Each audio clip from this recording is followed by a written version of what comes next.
Hello, and this is a book review and favorite quotes and ideas that I found in this book or course by The Great Courses. It's called Nutrition Made Clear. Really interesting book, so let's dive in. First idea is calories can be burned through just moving around even while sitting. Maybe this is one of the reasons some people are thinner.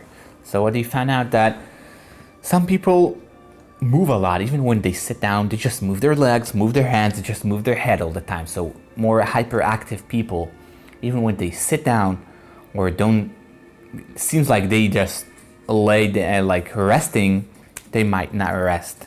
And they're actually having they can burn a lot of calories through that. And this is maybe, again, some people might be thinner, even though it looks like they eat a lot, but they actually burning a lot. So some people sit down and they sit down and they just don't move a fucking muscle of their body. And that's might be a different thing. Really interesting. Next one is gum pain cause gases. Also, straws can cause that. The reason is that you actually eat hair. It's really interesting. I'm not sure. I don't remember exactly how gum pain. Maybe because you inhale hair or something like that. But straws can cause gases because you actually, with the liquids, you actually also eating, quote unquote, eating hair, and that should come out some way or another.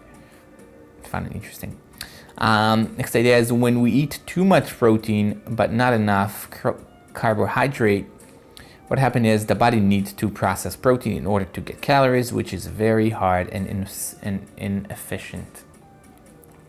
So this is what happens to some people that eat too much protein and not enough carbohydrates. So it's really interesting. It's really important to also check and track how much you actually eat. So you eat enough carbohydrate and not too much protein other than carbohydrate, because what happened, your body will need more carbohydrate, and the way he can do that is only by taking down protein, and that's a very inefficient way of getting carbohydrate, and it's costly in some way. It's a costly way to get carbohydrate instead of just get something sweet or any kind of other carbohydrates.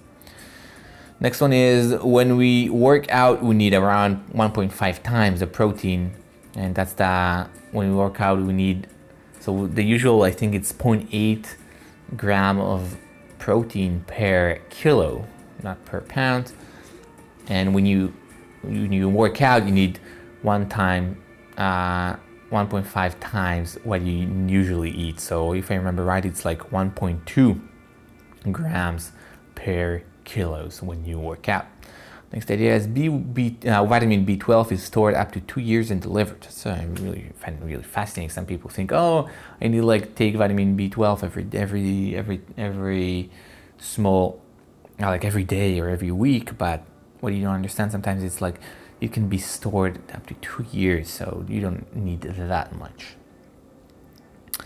Next idea is calcium is very important and is very hard to detect deficiencies in the body. 3 glasses of milk a day is what needed, or from other sources. So first of all, it's really interesting. It's really important to know that it's hard to detect any deficiencies in calcium. So we really should be cautious about how much calcium we consume. She said around 3 glasses of milk or any other source of calcium, which is not that easy to find, if I remember right. Milk is a really good way of getting that calcium.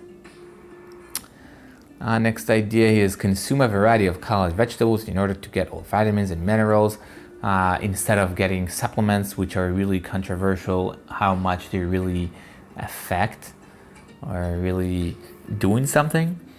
And what she recommends is to consume colored vegetables, a variety of color. Usually the more variety of colors you have, the more vitamins. So usually vitamins are corresponding with different colors, and that's the way you should get more of them. Next one, we have sometimes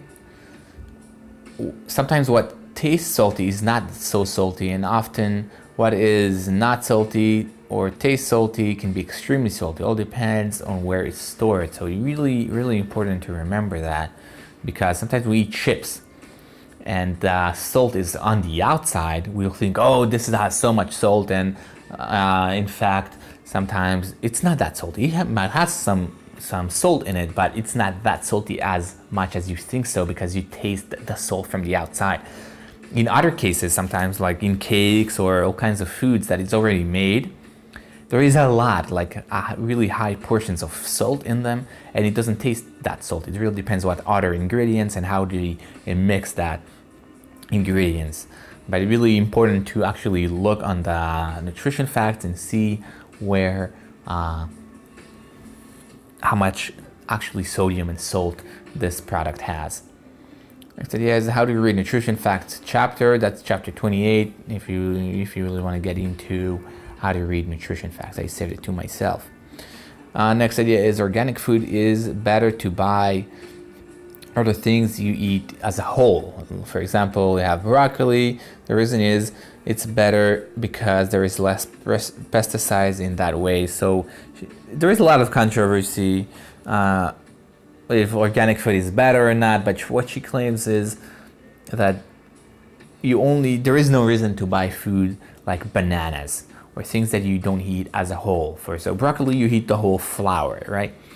Some fruits, you eat it with the outside. But for banana, it's a good example. There is no reason to buy an organic banana because this is only pesticides, and pesticides are on the outside. So as long as you peel the fruit or the vegetable, there is no reason. So let's say if you eat like cucumbers and you eat as a whole, you should get organic. But if you peel it, there is no reason to buy organic food. Next one we have lower the weight as much as you lift it. So she talks there about how to lift weights. So some people are giving sometimes we will try really hard only to push, but on the way back we just do it fastly, and she said that that's really wrong and you can hurt yourself in that way. And also the muscle does not fully evolve and develop more strength when you only do one side. So you should do two sides. So push and lower that slower and use our muscles when you lower the weight as well. Next idea is in order to be efficient in order to be officially a dietitian, you need to be registered as a dietitian, which can take 4 years. So really official dietitian can be costly and long, can take a long time to be, but nutritionists, I think, are much easier to be. Next idea is protein only works when there is a stimuli period. A good source to replace protein powder is chocolate milk because the sugar and the protein in the milk. She said something with protein itself is not enough. You need more stimuli such as sugar. I don't remember what else I think, but sugar is the main one of them. And this is how protein is more effective. So she recommends milk chocolate milk or whatever, because you have also sugar and you have a lot of protein in the milk. Next idea is there is such a thing, too little stomach acid, and it's not necessarily a bad thing. So some people think you can actually affect it, and apparently there is such a thing, and it's not a bad thing. So it's kind of interesting. The last idea we have is things that are shiny, especially salads, mean that oil has been added. So if you try and to cut your fat consumption, a very way to do that is to notice. So if you make your food your own, it's much easier because you actually control how much oil. But when you go out, sometimes it's hard to know, and a very good way to know that is by how shiny the food is. So if a salad is shiny, there is no reason for a salad to be shiny, which means if it's shiny, oil has been added. or any other shiny food. Usually it's a result of oil. Right, that's pretty much it. Adios.